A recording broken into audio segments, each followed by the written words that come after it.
It is Monday, December 5th, 2016, and this is the Monday Morning Analyst. Although it never comes out in the morning, does it? Welcome. I am Luke Thomas. I'm the host of this podcast. Thank you so much for joining me. 3 segments. We do an overview of the fight cards of the weekend of prominence, go to a deep dive on one of the fights or so, and then take a look in the third segment at what is coming up ahead. So we had 3 fights, or fight cards anyway, from this past weekend. What do you want to say about them? 2 Bellator and then 1 Ultimate Fighter. So I guess we'll start with the UFC and we'll do a quick little touch on the Bellator cards, which frankly were not all that great. Okay. The UFC card, the Ultimate Fighter 24 finale. This took place at the Palms Casino Resort for an attendance of, ready for this, 2,044 and a gate of 188,602. Not great numbers. Bellators weren't great either, but obviously, I mean, they held it in a theater, so it was going to be less no matter what, but nevertheless not. I mean, you're holding in a theater probably because you don't think you can do well in a normal venue anyway, so something to note there. Okay, Demetrious Johnson defeating Tim Elliott, unanimous decision, 49-46, 49-46, and then 49-45. We're going to go into this fight for the deep dive in the second segment, but I guess I want to make an overview about this. A lot of people were saying, "Oh, DJ looked vulnerable in this one." And certainly in the first round, there's no doubt you can only score that first round for Tim Elliott. So he definitely earned that. But then DJ kind of walked away with it after that. I think you're going to see in the next segment how clear the grappling dominance was. Also, I think a couple of things that should be noted. Tim Elliott was very large for the weight class, which, by the way, does give me pause. I was there cage side when he fought Dominic Cruz back in 2011. You'll recall that fight took place here in Washington, D.C., and between that one and this one, and of course some of the other ones he had against the Brad Pickett fight way back in the day, DJ, he's going to have problems with bantamweights. I'm not so sure about my advice before about, I mean, I think he can win, but it's that physicality, he's going to struggle with that. But that aside, what makes him sort of remarkable is the ability to have this comprehensive game where no matter what is going wrong, he can just sort of say, but I can do this and you can't do that. He can figure it out round over round and really specify and make adjustments so that by the 5th round, if the fight's still going, it's hopeless for you. Really an incredible ability to access so many different portions of the mixed martial arts game. But I think for me, what stands out is, one, I think Tim Elliott made a pretty strong account of himself, but more than that, so did Demetrious Johnson, right? I mean, consider what all the greats have gone through. Fujita rocked Fedor very badly. Fujita gave Fedor a tougher fight than Krokop did. Travis Lutter gave Anderson Silva a tougher fight than Rich Franklin did. Matt Serra gave GSP a tougher fight than Josh Koscheck, right? The first one anyway. Right, so the point being is everyone always thinks like, oh, these big names are always going to be your biggest challenges. Not necessarily. Sometimes these guys who you don't think as much of, or don't quite have the names, they rise to the occasion. They rise to the occasion in really dramatic ways. And to me, it's just such a demonstration of ability to consistently have them march up the contenders, and then he sits them down one by one. What an incredible display by him. I really think that if you take away from that fight, well, DJ looked vulnerable. I suppose to an extent, but all the great ones do. The difference is Anderson Silva got out of that mount. Fedor overcame being rocked. GSP got his revenge later. Right? You can just sort of go down the line of all the best ones who've been hurt and figured out ways to come back.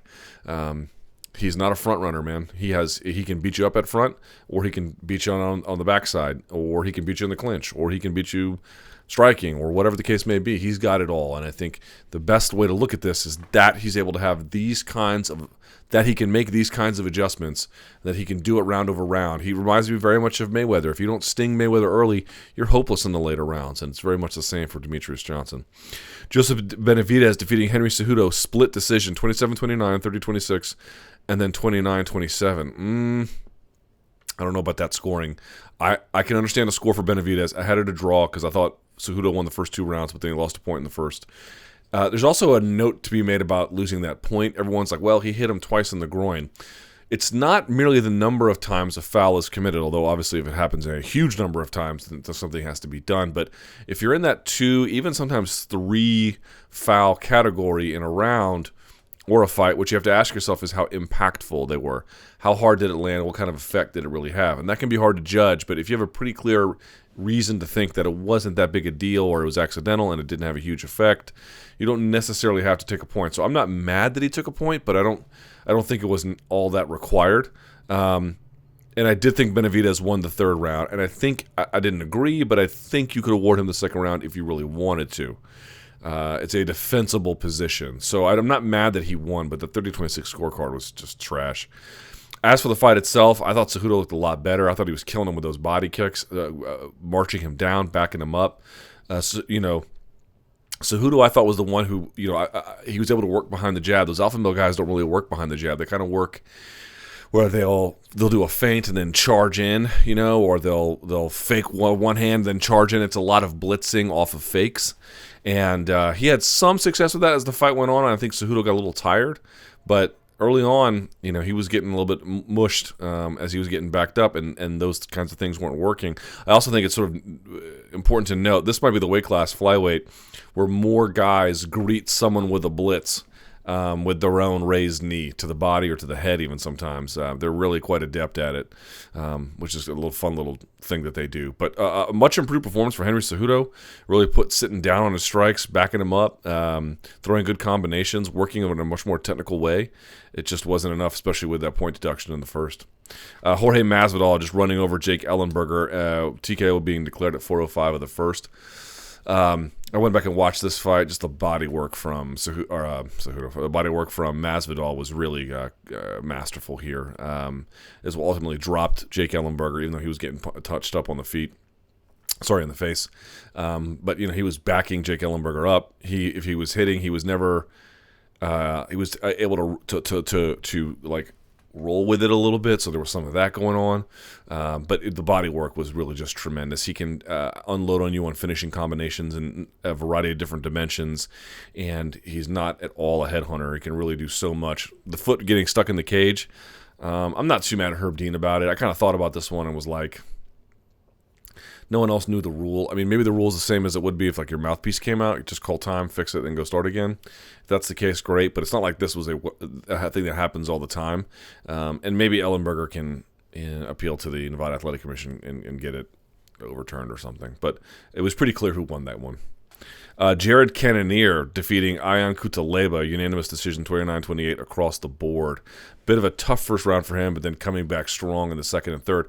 I think for me, the thing that was most impressive was, one, the gas tank from Cannonier, and two, geez Louise, man, underneath, he was really defensive. He's really good about putting up a knee shield or shrimping back to guard or pushing off and getting to his feet. He never got overwhelmed underneath. And then, to not have that affect his cardio as he went forward was very impressive. And how about that last 20 seconds, man? Him and Max Holloway, they just turned into deranged people as that fight was drawing to a near, just walking in with his hands down. Craziness. Happy to see him win a bonus there, too, by the way. How about Sarah McMahon defeating Alexis Davis? Arm triangle choke at 2:52 of the second round. Wow. Really, really impressive by her. That's a legit black belt guard that she passed. And she did it without having to, corkscrew a lot. She had a really great squeeze. Go back and watch. Her arm is flat against the canvas with that one. And you saw Alexis Davis try to do the bit where they bring their own leg to them and they grab behind it and they push down on the hamstrings, strong muscles, and they create space here. And then you can roll away depending on the thing is, but if you don't get it and you turn, you just make the choke, and you don't go anywhere with it, you just make the choke even tighter. Baz Rutten has one where you pull behind your leg the same way, and then when you let go, you try to throw your arm back behind you as much as you can, and that can almost sneak to get under the person's face, or just not where it's in a choking position on you. There's a number of different ways you can get out of that, but if it's really tight, it's not really going to work, for a bunch of different reasons. And that was incredibly tight. I always say this: you don't just jump into someone's position. I mean, you can jump for a back take, and those look pretty in the way in which Brad Pickett had his back taken by Renan Barão. But the truth is, in jiu-jitsu, most of the time, you're just climbing. You're just climbing on a jungle gym to the next spot, to the next spot, to the next spot. And she slowly climbed. She got into half guard, almost locked it up, did a bit of a knee slice, came right on top. And there's different ways you can use your own knee to control the other person if you want. But once she had in that squeeze, man, it was curtains. She must have a monster squeeze. I've said this before. One time I went to Marcelo Garcia's, and she was running laps in the class after the one I was in. I just paid to go as a rando off the street, and and I couldn't see her face, and I could see she had a rash guard. I didn't know who it was, and she was running. They run these laps, and it's these all white walls there at Marcelo Garcia's, and she had like a blue rash guard. And I remember when I couldn't see her face, and I was watching her run, and I was like shocked at how muscular she was. I was like, "Who is that?" And then when she turned around, it was Sarah McMahon. I was like, "Good luck wrestling with her." Brandon Moreno defeating Ryan Benoit, split decision 28-29, 29-28, 29-28. What a nice kid he is, man. I'm really happy for his success. Still a little raw, but fights with a lot of intensity and is surprisingly technical in certain areas. I think his grappling is a little bit underrated, to be honest. He's still a little bit, doesn't use enough head movement standing, but Ryan Benoit wasn't the guy to exploit that, so really nice performance by him. Ryan Hall defeating Gray Maynard on the prelim card, unanimous decision across the board, 230-27 to 129-28. So this is an interesting one. My position on this is basically, look, if you didn't like that fight or you don't enjoy the way Ryan Hall fights, okay, I'm not going to beat people up too much about it. It's fine. I mean, I really think we should be careful about trying to police what people like in MMA and what they don't. I do think on some level, not in this case, but in some other cases, there's a question of taste level when it comes to what kind of fights people like and what they don't. But this, I don't feel like, is that kind of case. There is an argument to be made that, look, on some level, this is a spectator sport. It should naturally lend itself towards entertainment guidelines. On the other hand, I'm not in any way upset with the way he fought. He is exploiting the tactical and strategic opportunities available to him. And Gray Maynard, if he had made a case for himself on the feet, the story would be different. He didn't. If Gray Maynard had gone to the ground in some capacity, the story would be different, but he didn't. He assiduously avoided all measure of entanglements, and he got chewed up on the feet. I don't know what to say about it. I don't have any problem with the way he fought, but I can understand if someone was like, "This bores me." I get it. That's fine. No issue there. That's okay. But we just need to remember that you want to give fighters as much wide latitude to explore the boundaries of what's possible. Look, in some cases, you're going to get ones that come like Ryan Hall, which is fine by me, but maybe it doesn't necessarily appeal to you. In other cases, you'll get someone who does really creative, interesting things, but you have to understand they come from the same source.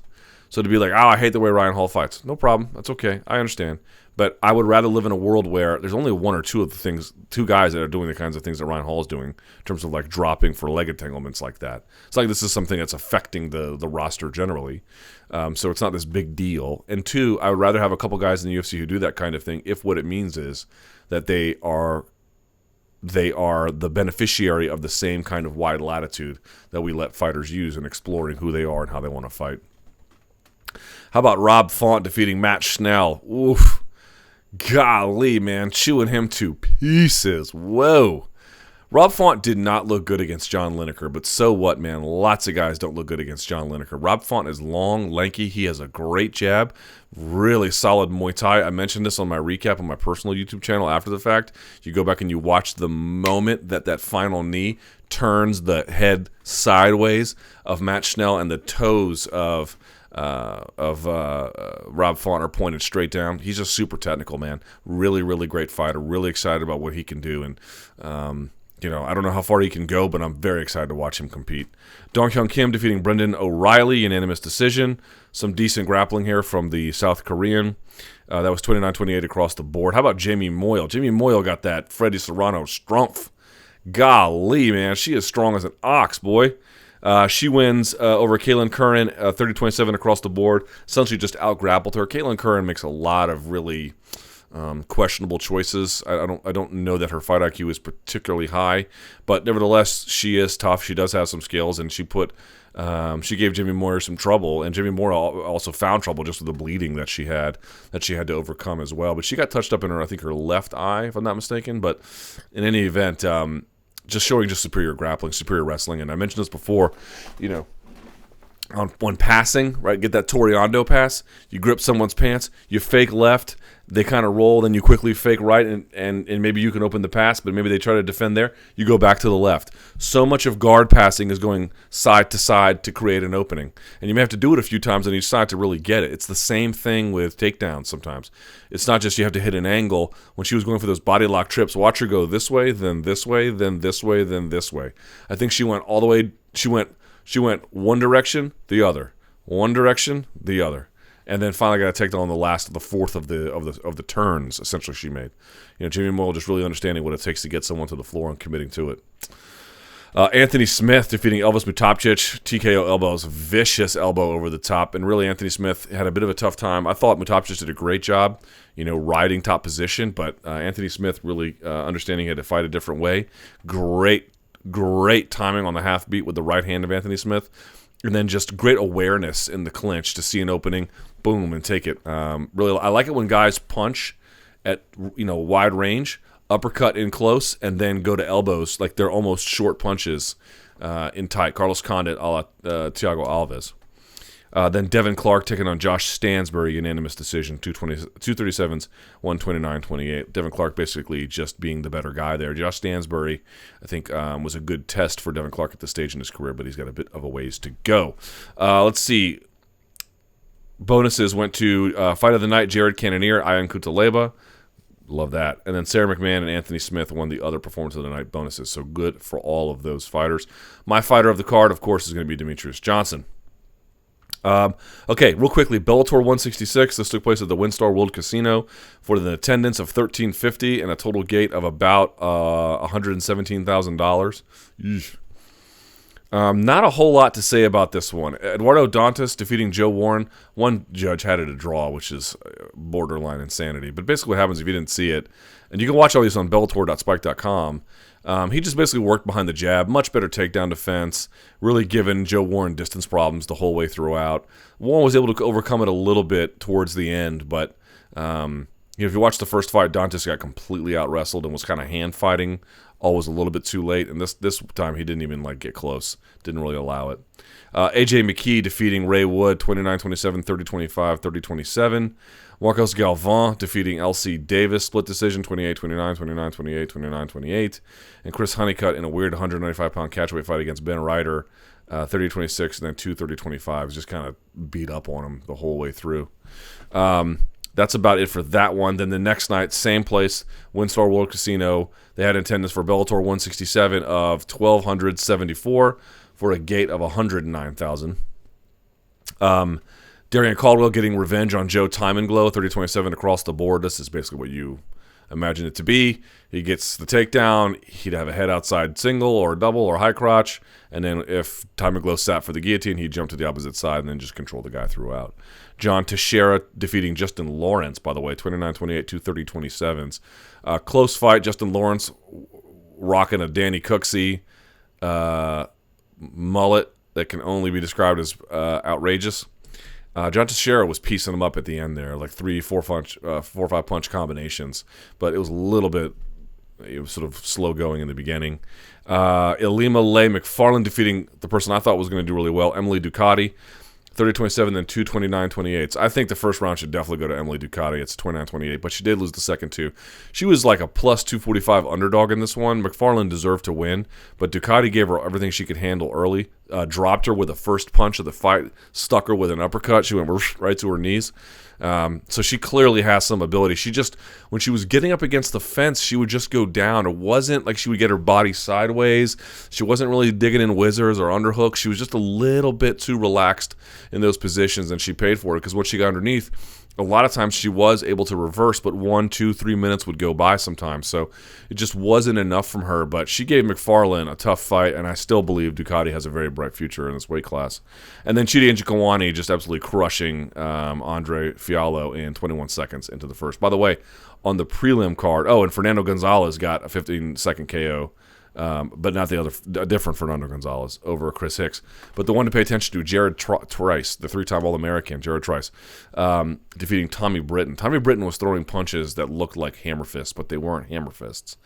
I don't know much about this gentleman's background, but it is, I don't think going on a limb by saying he's not a very accomplished fighter. That's fine. Your first fight shouldn't be against a guy like that. The point being is Jared Trice got better as the fight went on. But he was fighting a guy who was not good. Okay, it's fine. He looked okay. He didn't look bad, didn't look amazing.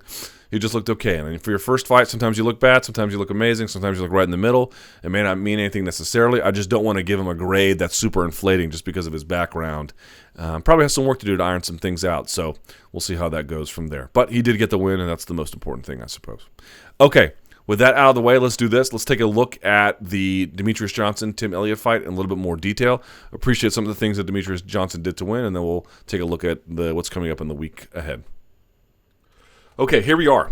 Demetrious Johnson taking on Tim Elliott. This is from Saturday's fight. Let me say something about what we see here. I've already mentioned some of the broader things and the bigger picture stuff, but let's drill down to some of the specifics here. And what you see here is Tim Elliott. He was kind of in half guard. He's not quite fully passed yet, but he looks like he's about to be passed. We're 30 seconds into the first round. Now, this is Tim Elliott's round, but I just want to point out something. This is basically the space that Demetrious Johnson uses to win this fight. He starts basically from half guard, maybe sometimes from butterfly full, but usually about half guard, either knee shield half guard or more traditional half guard, lockdown half guard, and then he decides to pass. He'll even go pass and then come all the way up around the top of the head, even a little bit past it, depending if he's trying to switch sides or take the back or whatever he's trying to do. And I have to say something, I was really sort of pleased about this because this is actually, and certainly I'm not comparing myself to Demetrious Johnson, I'm just saying that's my favorite portion in grappling to attack. I prefer to be on top. I prefer to be somewhere between half guard and inside control and either threatening mount. I might go to mount a little more than him because of the size differential, but you get the idea. It's a very familiar place for me. And what this basic area requires is you have to be heavy on top, or at least know how to be heavy on top, two different things. Even if you're a heavy person and you don't know how to be heavy on top, you won't be heavy on top. Or you can be a light person, let's say 130, 40 pounds, but you know how to be heavy, so you can actually be really heavy on top. So understand the difference between the two. It's about controlling head and hips. It's about isolating arms. It's about getting elbows away from bodies. It can be about scooping legs. It's about dropping your hips. It's about covering their body. It's just a lot of different small little details that all have to work in concert. Not necessarily all at the same time, but enough of them at the same time to make it work. And we mentioned in the previous Monday Morning Analyst how Demetrious Johnson makes you pick your poison with in the Henry Cejudo fight with the clinch, right? If you wanted to cover up one side, he would attack the other. If you wanted to cover up that side, he would go back and forth. And so you essentially told him which way you wanted to lose. Now, again, in the first round, Demetrious Johnson doesn't win. But this position here, this is all very similar. He's like GSP. He likes to work from that butterfly or that half guard and then pass back and forth, doesn't force it, but always is looking for it, and then from there tries to set up a variety of attacks. And they didn't work in terms of finishing the fight, but that's what you're witnessing here. He figured out, as we mentioned before, what portion of the game where he would have the additional benefit. He sought it out, he exploited it, and of course he defended his title successfully. So all the credit in the world to Demetrious Johnson, but let's start with this fight to see where he loses, at least this round. So you see him trying to control here. This is the hand, this is the left hand here. Looks like he's trying to have some kind of head and hip control, keeping his weight on him, on live toes here, which is important. You got Tim Elliott, who is going to turtle here briefly. But as he does so, he tries to wrap up, I think, the left arm of Demetrious Johnson. But you can see he's got no guard. If you try to lock up a Kimura underneath with no guard, they're going to do this on you. They're going to come around, they're going to spin, and they're going to try an armbar. And you can see this armbar looks pretty good. Look how deep his elbow is. He's got the foot over the face, so you can see that Elliott is flat. A lot of people don't get this in time. They sit down before they get the leg over. That leg over is what's keeping him from sitting up. You need that to keep him from sitting up. And this one, it's not locked into position where it needs to be, where it would be foot underneath behind the armpit, knees pinched together, but he's still in transition. And I can't tell if he swung too hard or Elliott caught it and went up with him. But you'll see what happens is here, Elliott comes up, so Demetrius tries to stop the roll because you don't want this, you want him flat. You want to be able to finish this and then just sit, right? Foot over the or a leg over the face, sit, and then you want to pinch your heel in, either in tight around their neck or if you have to around the body like that. But you gotta be nice and tight, knees pinched, ankles pinched, the whole bit. But he falls backwards here a little bit. And you see him try to brace, but what happens is Elliott keeps coming up. So Demetrius says, okay, if I can what Elliott wants to do is come all the way around, right? So what Demetrius wants to do is follow him. We saw this again, something similar to in the Yuri Alcantara-Brad Pickett fight, where you see he wants to come around. Now DJ has to follow him, and he does, sort of. As soon as he comes around, DJ tries to re-hit it here, but you can see, check this out, when he comes up, look at that. Look how far apart his legs are. That's a lot of extra room, and he needs to be scooted underneath here, not on an elbow. If you really want to finish it, he'd have to get his head tucked in underneath there to come and really finish the job. And what happens is he does come over the top a little bit, right? He's going to, let's see, turn his hips over, right? And if he dove underneath, right, as opposed to what he's about to do, if he dove underneath, keeping the arm, he could do what Ronda Rousey does, where she turns her opponents over from this. I forget what this is called. Of course, you would want to have this one behind the head, or maybe that's why he didn't go for it, because he doesn't really have it. In any case, what will happen when you spin underneath with the armbar, you want this shin on the back of the head, because that's actually going to force their head underneath. You ever seen someone get rolled with a 3/4 stack? They get rolled on a 3/4 stack because you're driving their head underneath them while lifting the knee or shoulder, and so they just go over. It's stuffing that head underneath will do it, but if you can't do it, what ends up happening is you see the arm is still wrapped, but Elliott sits up here, and here's the critical detail. I'm not saying you couldn't finish the armbar on someone who didn't know what they were doing, but A, Elliott's not going to fall for this, and B, remember with an armbar, you want your legs and you want your heels. People forget about all these details. You want your heels clamping down on them, driving them down, breaking their posture. You see that? Because I don't see that. The heels are no longer doing any work. He's getting lifted here. He's got nothing breaking the posture here. He's got his hips underneath his shoulders. So this heel isn't doing anything, which makes this armbar very, very weak. And so I think DJ recognizes it, basically lets it go, and then decides, you can see he put his hands here and his hands here. I think what he was trying to do was throw him up and over as he was rolling with momentum to get him to go over, but he puts his hand down, stops it, and then basically just comes around on top. So first little sequence there, I think it just sort of showed, a lot of people want to see Demetrious Johnson fight at bantamweight, and I'm one of them. But I think that the size differential really does give him some issues. It's hard to physically muscle those guys. It might be easier going from featherweight to lightweight when you're Conor McGregor and you're already a huge lightweight, much less a gigantic featherweight. But when you're a normal-sized flyweight and you're fighting a guy who's basically a bantamweight, it's tough. It's tough. So here you see Elliott trying to wrap up the head. He does a really good job of this at all times, and you can see him. He's on his knees, but he's at least got live toes, so if he has to move, he can. He is in half guard here on top. He's got the head wrapped. He wants to connect his hands here, and you see Demetrious Johnson sticking his left arm out, and he would play with it. He would constantly block it. It's the underhook, but if he goes for a deep underhook, he's going to allow Elliott to clasp his hands together, so he has to keep his arm out like he's trying to alert the teacher that he has the answer to the question. Now, finally, he lets that go, and he wraps the leg here, which Demetrious Johnson uses to eventually... you see, I think Tim Elliott goes over the head here, and he's going to his base. And as he goes to his base, he comes up, right? He can't quite pop the choke off, though. It's still there. Now, you can see the ear. We'll go over this a little bit later, but if you're not good at guillotines and you can see someone's ear or they're only covering the crown of their head, then you're probably going to lose the guillotine. But if you're really good at the guillotine, there are finishes where you actually need only the crown of the head. So just have to be careful with what that could or doesn't mean. He can't quite get it, so Demetrius goes in on a single, and here he falls to a Marcellotine. That means inside leg is blocking, outside leg is blocking, right? That's essentially what he's doing. Demetrious Johnson, to get rid of this choke, needs to be on the other side, needs to be here.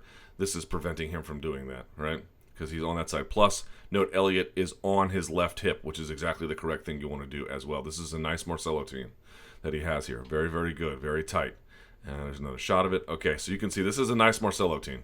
It's not quite all the way in. I think I think the position here of the shoulders is a little bit loose, but you can see on this side, or a little bit open, I should say.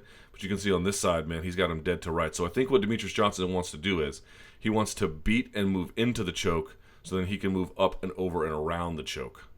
right? Because you can't just get past this leg. It's not going to work. And if you roll, you're going to get even worsely snatched up like Pedro Munoz did against Justin Scoggins. So you don't want to do that either. So if you can break one side and you can get your hips in the air and twist them, you can get over to the other, which I think is what he does here, right? Yep, you can see him try. Now you can see Elliott trying to block. So he got past this leg, Demetrious Johnson did. Now he needs to get past this one, and it's blocked. So he comes back down. He's still beating the other leg, and now you can see there's a little bit more room here, right? A little bit more daylight. Still tight, though. Very, very tight, I'm sure. And you can see now he's still trying to get it. You could see Elliott trying to re-guard. Finally, he gets out from underneath that side and says, well, if I can't get over to the other side, I'll just bail underneath, roll to my back, a la what Louis Smolka was able to do to Ben Nguyen. Here we have Elliott trying to follow, can't quite keep it, so what he does is he decides to transition to a Darce choke and then cinches it up. This is a nice Darce choke.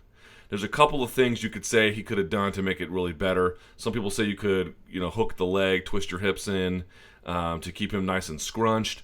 Others say, well, I'll show you what I would say. This is why this misses. You can see him here. He's kind of at this angle, right? He's at the point where the lettering, or I'm sorry, the black line hits off at an angle, and then he moves over. I don't understand quite why you would want to do that. That to me seems like the opposite of what you would want to do. And here's the big insight on this position that worked for me. Look, he might have a different Darce finish, right? I mean, Tim Elliott's Darces are probably significantly better than anything I could do. But I'm just saying, one of the big insights I've seen from Darce chokes is this. This is why this doesn't work to me.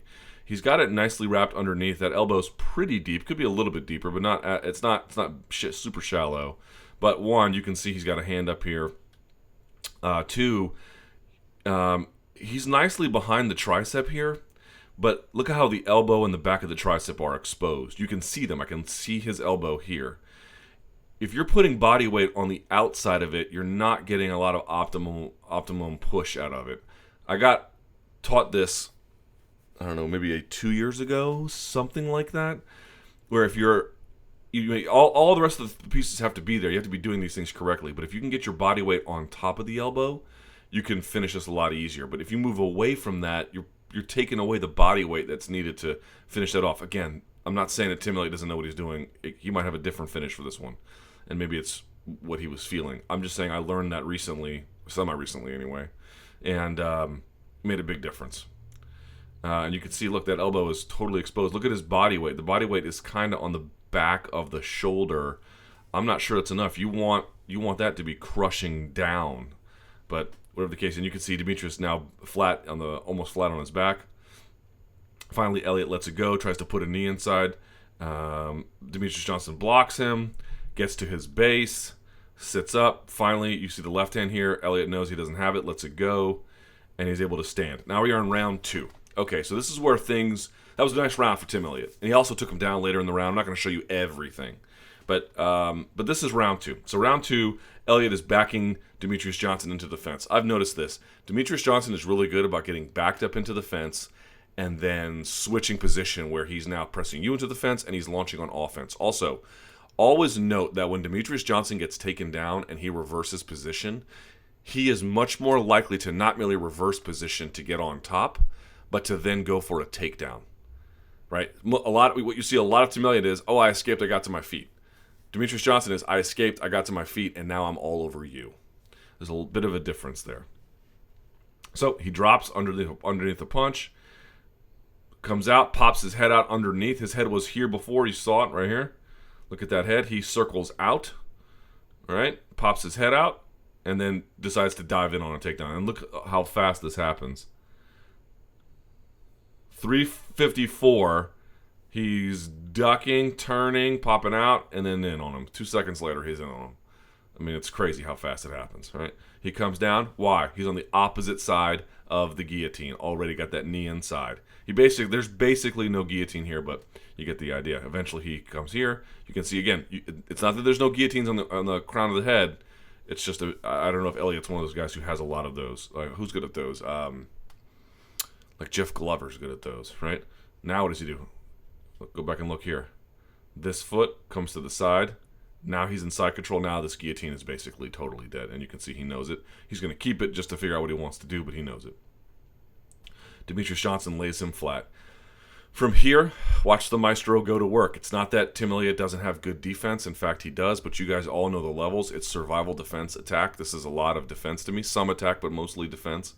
And you're going to see just a guy who knows what he's doing here be the superior grappler in this scenario. That's really all this comes to. It's not much more complicated than that. Right? Here we are. He rolls. Tim Elliott rolls. You see him going for a knee here. Try and sink maybe the other one for a choke. Can't get it. So you're going to see a lot of this. This is called, well, Johnson does different things here. He sometimes goes for the choke, but sometimes he would go for the harness, right? One hand over the top, the other hand either holding that, or one hand over the top and the other hand holding the other guy's wrist. Maybe holding your own wrist and then your wrist holding their wrist. And it's called a harness. It's like it's like the over-under control. And the reason why that's relevant is because what you'll see a lot of Tim Elliott do is the way he likes to escape from back control is he likes to scoot his hips out low. Now, someone's going to tell you always want your hips higher than theirs. Now, what does that mean? That doesn't necessarily mean higher, like to the sky, although in this particular case, that's what it means. But if they're like on their back and, Johnson has Elliott's back, but they're both flat looking up at the ceiling, who has higher hips? It's still Johnson, even though, Elliott's might be closer to the sky. It's just who's got higher hips on who in the relevant position, not aggregately towards altitude. Although it can be that too, as it is in this case. Anyway, long story short, a lot of guys like to scoot their hips out and go this way with it, and then they can reverse and get on top, or they can reverse and get away. It's a common way to escape, and it's a little slippery. And you'll see that Demetrious Johnson foils this through a number of chokes, through wrist control, and through using that harness to drive the chin and the back of the head into the chest of Tim Elliott. He's going to close up this entire space. He's going to use his body weight to block him and then drive his weight forward as he controls him, either to turn him side to side, to lift him for a hook, or to go on top. You'll see he'll push into Elliott. Elliott pushes back. He lets Elliott pass by and then gets on top, sort of in like a north-south. Just pay attention to that. So here he is. You can see he's on his knees, not trying to put the hooks in. This is more what you would do from a harness position. Elliott's defending. Right, here he is. This is what I'm talking about. He's scooting your hips down and away. You want, if you're Johnson, you want higher hips, but you don't want all this separation between it.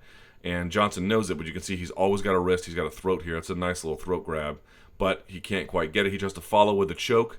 Elliott goes to his back. It doesn't work. He follows again, lets it go. Now what does he have? He has crossface. Doesn't quite have full side control if a guy has an arm underneath, but it's enough anyway. So here we are, and you saw this from Tim Elliott a lot, where he put his arm over the top, he'd wrap it with one leg and then seal it with the other. Let me just call this what this is. It's stalling. It's stalling. I think it's fine if you want to do it for a second and you have a way to launch into offense from there. I think it's fine if you want to do it and it sets up something else for you. But if you're just doing it to hold a guy in place, you are stalling. You're just stalling. And I don't think that we should reward that with a stand-up. I'm just going to lock you down and not do anything to cause a referee stand-up. I'm not in favor of that at all. All right, so we keep going. Johnson eventually gets this crossface back, and you can see what he'll do is he'll lift. You can see Elliott still holding on. Johnson will lift him in the air and then slam his head down, which was a nice little adjustment. This gets Elliott to let go. He then moves to side control. He tries to put his hips in the air. You can see he's still got an elbow covering that outside hip. That's what I'm talking about. He's always kind of got his weight in the right place. He's always got enough of an underhook. Almost always got his elbows in the right hip position. A lot. They turn, but here he is. He's still down. Let's see what he's setting up here. Let's go back and look at the hands here of Elliott. Right? He's got an elbow behind the head. He doesn't want that. He doesn't want his elbow separated. So he tries to come around, and when he does, he comes inside. But you can see the hand here. Johnson doesn't remove the space from the elbow. He's blocking that outside hip, but he's going to catch the wrist as it comes around. Then he's going to drive his elbow inside and push this up. Why is he going to do that? Because he's going to get, as he comes around, he's going to put his, I believe his leg over, but it's certainly his hand over, and he's going to use his head to hold this in place like that. So he's going to give his arm enough time. He's got this arm here. He's going to catch this to create enough space. He's going to bring this around, that left hand, whoop, underneath to scoot it, okay, as he's blocking with his head and other hand, and now he can catch the wrist. That's how he does it. And you can see, look how far away the elbow is from the ribs here. This is a deeply occupied side control here. A very deeply occupied. Takes it, shoves it down, keeps his weight down. Look at that. That's nasty. That's nasty. That's not enough to finish top guys, but that's vicious. He doesn't quite have his hand on his forearm here, which is what you'd want for a straight arm bar like that, but he's threatening. Can't get it. Tim Elliott was really good about shrimping back to like a guard, even if it was butterfly guard, but this just leaves Demetrious Johnson in place. He keeps going. He's going to try and pass. He was really good about getting his hips flat and getting his legs behind him, but he's kind of blocked here by the fence. By the way, sort of interesting to note, most people like to pass to their left side, the person's right. And Demetrious Johnson's the same way. George St. Pierre's the same way. They like to pass this way. Just something to keep in mind. You can see him passing, stretching him out here, blocking the hips, blocking the elbow here, blocking the other side hips. He could bring that one in if he wanted to, but he probably felt pretty good about the control. And then he flattens him out here, gets the underhook. Look at this, man. He's got a hip on a shoulder. He's got his head on the ground. He's got his other shoulder pinned, and he's got an underhook separating it. I mean, that's a great top ride. This is what I'm talking about. Like, is he doing anything Demi and Maya intricate? Is he just hitting, reverse De La Hiva, Berimbolo, all that? Would no. It's like, but this is just crucial points of physical control that you have to have if you want to be him and find a ace in the hole whenever you get presented with a tough challenge, and he's got it from this position. And what does he do? All right, you see Elliott coming here, wants to pull this crossface off, or at least get this arm doing something. I'm not sure what he's reaching for here, but you can see his elbow is far away from his body. Demetrious Johnson took that space away. And so what does he do now? He just comes down, bouncing off the head, grabs the wrist, steps over, and proceeds to bang on him. Bang. Right? It's just nasty, nasty top control. Maybe he didn't hold the position very long. You can see here comes the outside leg. He's going to pull Demetrious Johnson back into half guard, but nevertheless, he's still in bad shape here. Look where the hips are weighing down. They're weighing down this side while he's already over the head and isolated the arm. Like, it's just a lot of bad news bears going on for him. He lets it go, and then just from half guard. Let me say a note about this from half guard. Tough spot to get it in because you're right against the fence, right? In fact, I don't think a lot of people would have been able to get this. This will depend on your body type. Some people who are really good at Kimuras can't get them on half guard from top half guard, and other people, because it just is the way their body mechanic works. For someone tall and lanky like me, I think it works really well. It means I don't have to pass all the way to get it, and I don't have to step over the head necessarily if that's not available. But here's the thing that it works for me, and you have to be careful doing this. It actually takes some trial and error. You'll see that Demetrius tries to hike him up here, right? He'll reestablish it. Oh, it comes back. Oh, damn it. Not this one. It's a different time. What he tries to do is he tries to pull him up and get this behind his wrist. It's going to be really hard to do that. What I like to do is I like to extend it out, and then, depending on who I've got underneath. You can see he's already working the butterfly hook here, although that would allow you to go right to side control. But point being is this. I'll rotate my arms out a little bit, not too far out, and then I'll rotate my shoulders. And when I do that, I'll twist their arm backwards without putting their hand like directly behind their back, if that makes sense. Like, imagine taking your wrist and putting it out to the side of your body, and imagine someone twisting your wrist behind you, right? So I don't have an ideal form where you're trying to get the back of the hand to touch the back of their head. That's what you really want out of a Kimura, but you can stop some guys if you can get their arm relatively out to the side of them and then rotate it the wrong direction. I've had some success with that. He can't quite get it. Lets it go, still working on top, then decides to go back to pass while maintaining control, always controlling head and hip. Look at that. Tight on his hips. Tight on everything. Always, always tight. Is it some amazing level of grappling because he's doing something super sophisticated? No. But his fundamentals are very, very sharp. Right? Back to side control. You got a crossface here, sort of, from Elliott. He tries to sit up. Here comes that choke, and he's going to try and reach for that far hand. You see there? This is the harness position I was talking about. What you're trying to do is you're trying to drive the back of their head and their chin into their chest. You want to fully control them. A lot of guys, like in Johnson's position, will sprawl out behind them. It looks like they're almost like a human centipede because you're just trying to get that weight behind them, either to put a hook in here or rotate him or whatever the hell you want to do. Elliott rolls after being rotated, and you can see what's going to happen here probably. Oh, he can't quite get the arm. Elliott goes to his base. I'll say this for Elliott. He does this really well. Johnson would find himself here on top in front headlock, and he would try and beat this arm or beat that arm and get behind him. Elliott was really good about blocking him. A lot.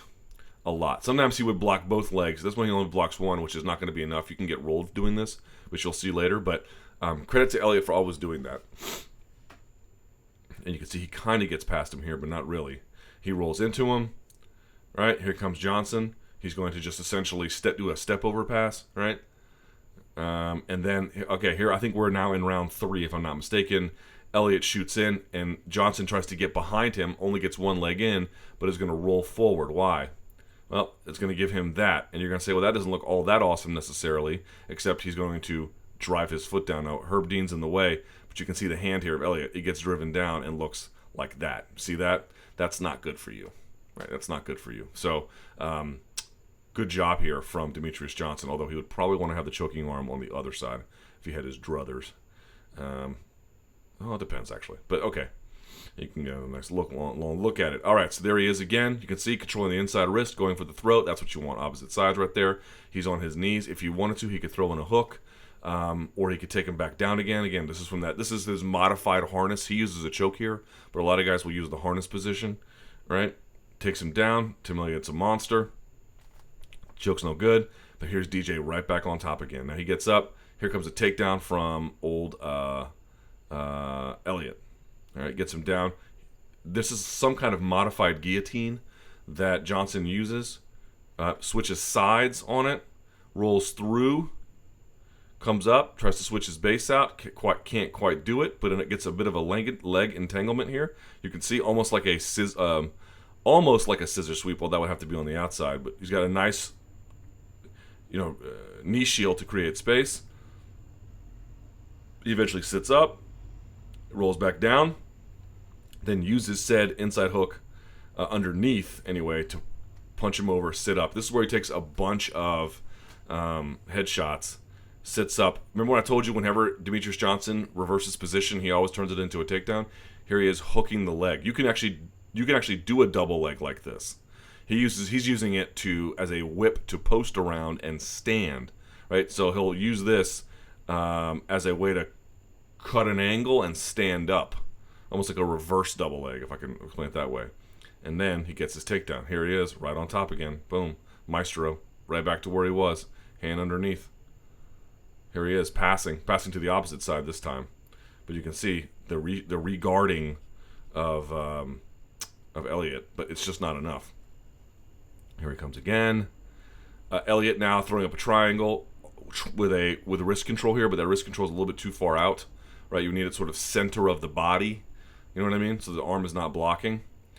Tries it again, can't get it. Gets rolled over. He does his best to Granby roll here. Elliott does, but as he tries to sit up, Johnson's just all over him. Puts him right back down into butterfly. This is what I'm talking about. You're like, oh, this is like, this is good that Elliott's defending this. And of course the answer is yes. It's very, very good. But I'm going through these slides kind of quickly because I just want to show you this is a guy who has mastered this top control. He knows exactly what his options are, what he wants you to do. He's going to present to you different choices about what he's going to allow you to do, and he has an answer for them either way. It's very, very rare that Elliott was able to get up and stand away. He did it a couple of times, of course, because he's talented, but this is just a guy who knows what he's going to do. I mean, this moment right here, I guarantee you Demetrious Johnson knows exactly what he's about to do. And here again, we see this is stalling. Just straight up stalling. He can't even, in fact, get the other one to lock up that stall. There he goes, back to shrimping. But you can see he does just a step over pass, basically gets his hips in the air and dives over. Very, very simple pass. Look at his driving his shoulder. You see that? Look how he's off of his toes. Look how he's driving his shoulder into the chest of Tim Elliott while scooping his rear leg, that inside leg, just laying him flat. Right? Here he is. Not more. That's just a stall tactic. I don't know what to say about it. Here is Demetrious Johnson trying to get out of it. Slides his knee across the face, which cannot feel good. Look how far away that elbow is. Now he tries to push on the elbow. This is correct. This is a great way to get out of side control. I love this maneuver. Marcelo Garcia showed this one years ago. If someone has, and you have to time it, and their weight on top has to be a little bit off. Like if they're using their weight to drive too far forward, or they're lazy on their own rear end, what you can do is if you can time it right, you can push behind their elbow and then sit up. You have to sit up at the exact same time. He gets the push, you can see, but it's not a push down. It's a push up and away. Like you have to sit up as you're doing it. You have to push them off of you. It can work. It just doesn't work in this particular circumstance. So then he tries to roll through. You think, oh, there might be something here, but he's never trapping an arm. He's just kind of, nudging his head off to the side. That's not going to be enough. Demetrious Johnson stands, throws the legs by, and then gets right back on top. Round ends there. And then we're not even going to show the 5th round, but here's the 4th round. All right? Let's take a look at the 4th round. All right. Here we are again. We're about 2 seconds in. I'm not sure where we are at this point. I don't have a good view of the clock. Maybe 3:58. You have, from Turtle, you have Demetrious Johnson attacking. Let me show you something awesome here. So he tries to stand. He just chair sits, I think. Yeah, he just kind of chair sits, Demetrious Johnson. Whoop. Slides that hook in underneath. Got the one over here. You would want to have the hook a little bit deeper for this to work better. But in any case, realizes it's not going to work. Begins to bail. Here's that harness position I was telling you about. Look at that. You might be saying, well, what the hell? Like, how is Tim Elliott stuck? Because he's getting sucked into him at just the right angles. Let me just tell you something, folks. This is not an obvious thing. What I mean by that is you have to practice holding someone like this before you can really get good at it. I can't just show this to you once and you've got it. There's all kinds of little nuances about where you keep your elbow and how you tuck your chin and where you put your head and what kind of feel you're looking for, what the groove is. He's using his body to bring him in while he's using his body to force him forward, and he's going to use that to then pop out on top. That is nice. Go back and look at this one more time. A lot of guys from here, what they'll do is they'll drag you like this from harness, right? And they'll sit you up and then drive a hook in. Demetrious Johnson says, I'm going to drive. He's likely waiting to feel Elliott pushing back, and as soon as he does, he pops that shoulder out and comes and wraps right over the top, just like that. That's vicious. That's nice. You have to have nice timing. You have to have real good belief in your top game, and you've had to have done that a couple of times. You're waiting. A lot of takedowns are like that. I push into someone. One of my favorite takedowns is I'll do this. I'll use my right hand, and I'll grip their right lapel, right? This is if we're doing gi. And what I'll do is I'll either grab behind the other elbow or I'll control their wrist or something, and I'll push into them. I'll push into them a couple of times, and then once I feel they're going to push back, then you drop and you do like a sucker drag, and you just drop to one leg as you throw them by with that lapel, and you throw them by the opposite side. So I'll drop to it's on my right hand, I'll drop to my right hip. But the point being is, and then of course I'll come around. But the point being is you're pushing into someone to get a reaction. Once you get it, boom, let them have it. Let them push, let Tim Elliott push his own head to the mat, even though he doesn't think he's going to be doing that. And then you can come out on top and you can control. There's another shot of it. I'm not sure why it was like that. And then you can see him again. What's he always doing? He's got a head control. He's got elbows separated. This one not so much, but he's got his head on the other side. He's just doing a really good job of controlling either head and hips or head and shoulders. He's amazing, right? He's just always good at that. Tim Elliott rolls. This is one of my favorite ones. So Tim Elliott goes to turtle. What does Demetrious Johnson do? Watch how Demetrious Johnson pulls on his hip to get him off and then drives his own leg out to create space. Here's what I mean. Watch this. What he's going to do is he's going to use his knee to block here, and he's going to yank with this arm, but not straight back. He's going to yank in a circle and watch him stick this leg out to give Elliott space to fall. Use this as to block, uses this to pull at an angle, like that. See that? And then sticks his leg out to let him fall. That's nice, folks. You think that's nothing. That's something. If I can get you to fall to a hip, look how many things you can do from here. If you wanted to, you could jump to mount. You could do all, especially if you're a heavier fighter. It's these small little details. He has answers from half guard. He has answers from pass. He has answers from pass north-south. He has answers from harness. He has answers from turtle. He has answers everywhere. All right, pulls him off of his hip. Then what does he do? Squeezes behind him. This is what I'm talking about. What does he have here? Nothing. So what's he going to do? Block, yank in a circle, give space, jump behind. Come on, folks. Amazing. Amazing. Right? Here we go. Back to harness again. This time I think, does he sit for a... Yep, this time he sits and takes the back. Doesn't quite work. Why doesn't this choke work? Well, here's why. You can see it. If you had to point to one reason why this choke's not working in this video, what would you point to? I would point to this. He doesn't have this side of the hip controlled. He's got his leg over this one, but he doesn't have that hip controlled either. But the point being is, because he has no control over this side, Elliott was able to rotate into him. You see, he's almost perpendicular into the chest of Demetrious Johnson. It's probably a tight choke, but not enough to finish a really good person in grappling. All right. So he goes back to top control. Look how far that elbow is away from the head. Oh, excuse me, from the ribs. Right? Same thing. Comes over the top. Now Elliott tries to push this arm away. I'm not sure what he was looking for here. Maybe he's got some kind of escape. Demetrius lets him have it. Says, okay, you can have it. I'm going to rotate it in a direction. Thank you. I'll take that for mounted crucifix.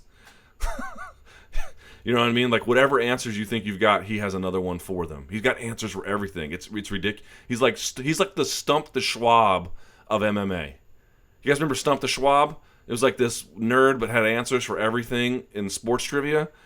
This is the nerd who has answers for everything in sports trivia and then can do it all. It's amazing. He's the Stump the Schwab of MMA. So just watch this sequence. Okay, what did you see there? One more time. Watch this. Hold on. Okay, he's inside. He's covering the elbow. What are you going to see here? Elliott gets to it. Can't quite get the hook through. Also, he's not really controlling the head here, but that might be intentional. Elliott gets to an elbow. Tries to sit up. Demetrius follows. Keeps tight control on the back. Sits out again. Grabs the shoulder so he can pull his own leg out behind him. Switches sides. Look how fast he switches sides. Keeps control of the head and arms as he does. And then lays him lays him back flat. Check it out one more time. Watch this. Watch how fast he switches there. And then as soon as he does, brings his elbows over the top to get the right angle. What does he do? He lost the back, but decided to keep the position. Blocking hip. Shoulders up here, crossface. Demetrious Johnson's on a different level, folks. Here we are at the end of this. Same position. Elliott does have an unhook here. He could bump him by if he wanted. And you see he's kind of got the straight arm lock, but not totally, because you want to be on the forearm here and he can't quite get over. So he keeps this as Elliott tries to roll flat, occupies the space, then recaptures. You want the thumb on top, but I mean, you don't have to. And you're asking, like, why doesn't this Kimura work? This is a nice Kimura as he, watch up here, steps over. Now this is a vicious Kimura. The reason why is because look how far his elbows are from his body. And I don't mean Elliott. I mean Demetrious Johnson. Not saying you can't finish this, but what you'd want ideally is you want to have your weight on top of their head. You want to have a bend in that elbow. You want to have that wrist kind of touching the middle of their spine. And knees pinched and the whole 9 yards. And again, we went over this with the Palhares Kimura. I'm sitting here critiquing the best fighter on earth. I'm only showing, like, the stuff is hard to do in real time. But we're just saying, under a perfect circumstance or something, what you would want is to have all of that locked up. You're going to be over here a little bit. You don't have to be over here. You can do it from here. But you would want to get this back here with a bend in it. But ideally, in a perfect world, you'd be over here, sitting on top of his head, knees pinched. This elbow would be in your chest. Your elbows would be by your ribs, and you just rotate to one side, all locked together. Your shoulders and your trunk would do it. He just doesn't quite have enough control over it. I mean, it's close, though. It's very close. You can see he's out there like that. You would want to have this elbow bent and pulled into you. You want to get him on his side for this one, if you can all avoid it. And you can see that's nice. That's tight, man. That's really tight. You got to drop your weight a little bit more. You got to bring that foot inside. And then you would want to have this elbow here, stuck to the chest. Understand, this is hard to do, right? I mean, it's a very hard thing to pull off. But that's an ideal scenario is what you would want. Eventually, he just has to let it go. Tries to turn into an armbar, right? Watch this. So he's going to step over. He's going to whip all the way around. But what winds up happening is this is weird, actually. So this is all pretty good. Again, gets the foot and the leg over the face. But what ends up happening is, look at that weird Granby. Right? He kind of Granby rolls. And when he does, he comes back down. He hooks his own leg, which prevents the arm from being snatched. This is the hand of Elliott. Right? And then what he does is he kind of falls to a side. Right? And then he just scoots his hips out and around. Like that. See that? He just kind of comes out and around. At that point, Demetrious Johnson loses it. Now, he was hammer fisting him here to hold it. Oh, and then another key detail here. You can see for a second, Johnson was thinking about switching arms here. You can see he wants to then pass this arm off to this arm to hold, but he decides against it and decides, well, I'll just bang you out here. But when he does that, I guess to get away from the hammer fists, Elliott just keeps rolling, and at this point, you don't have any control over him. You'd need to be scooted all the way around, and you would not want him on a hip for the arm bar there. And then he just basically lets it go, and that's it. There's a fifth round of domination too. No need to really get into that, but this is just sort of what I want to point out about Demetrious Johnson. Didn't use the flashiest striking, although his striking was good. Didn't use necessarily the flashiest wrestling, although his wrestling was good. Didn't really use the flashiest grappling, although his grappling is really good. The point being is he has answers for everything. In every kind of position, he's got such technical, refined details. It enables him to do so much. It's insane. Demetrious Johnson is such a talented guy with, I don't know, there's not a lot of guys who have command of mixed martial arts like he does. Last but not least, we take a look at what's coming up in the week ahead. There are two major events, two UFC events. I don't think there's a Bellator event. Am I? Oh, you know what? There might be. I know they're doing a bunch of these coming up. Yes, there is. God. Okay, so there are three events to pay attention to. Man, there is a lot of MMA coming up. So for Bellator, there's going to be Bellator 168. This will be at the Nelson Mandela Forum in Florence, Italy. Alessio Sakara taking on Joey Beltran. Felipe Lins versus Kleber Silva. Claudio Anichiarico versus John Salter. Goichi Yamauchi versus Valeriu Merceya. Also on their kickboxing bouts, Denise Kielholtz versus Gloria Paratori. Georgia Petrosian is back, taking on Jordan Watson. Joe Schilling versus Vittorio Irmano. Karim Gaji taking on Luca Novello. And then Kevin Ross versus Alessio Arduini. Okay, not sure who some of those gentlemen are, if I'm just being honest.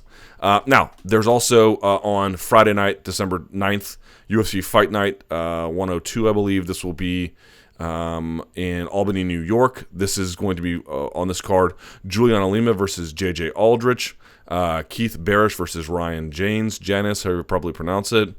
Frankie Perez versus Mark Diakisi. I forget how to pronounce his name, but the guy who made the show at Manchester was really good. Tiago Traitor versus Shane Burgos, I think. Trevor Smith versus Andrew Sanchez. Joe Giolotti versus Gerald Mearshart. Boy, there's some tough names on this one. Randy Brown versus Brian Camozzi. Justine Kish versus Ashley Yoder. Then on the main card, Gian Vellante versus Saparbek Safarov. Corey Anderson versus Sean O'Connell. Francois Ngannou is back against Anthony Hamilton. And then in the main event, Derek Lewis taking on Shamil Abdurakhimov. Then on Saturday, UFC 206. This will be, of course, live on pay-per-view. The card will be as follows. Zach Makovsky taking on Dustin Ortiz. Justin Sago versus Rustam Habilov. John Makdessi versus Lando Venata being back. That should be a lot of fun. Mitch Gagnon versus Matthew Lopez. Valerie Letourneau versus Vivian Pereira. Olivier Aubin Marcier versus Drew Dober. Nikita Krylov versus Misha Surkunov. That's a good fight. Jordan Meehan versus Emil Meek. Tim Kennedy versus Kelvin Gastelum. Cub Swanson versus Doo-Ho Choi. Donald Cerrone taking on Matt Brown. And then last, certainly not least, Max Holloway taking on Anthony Pettis. If there's a question or comment about anything, you can reach me at luke.thomas@sbnation.com. I appreciate you guys watching. And until next time, enjoy the fights.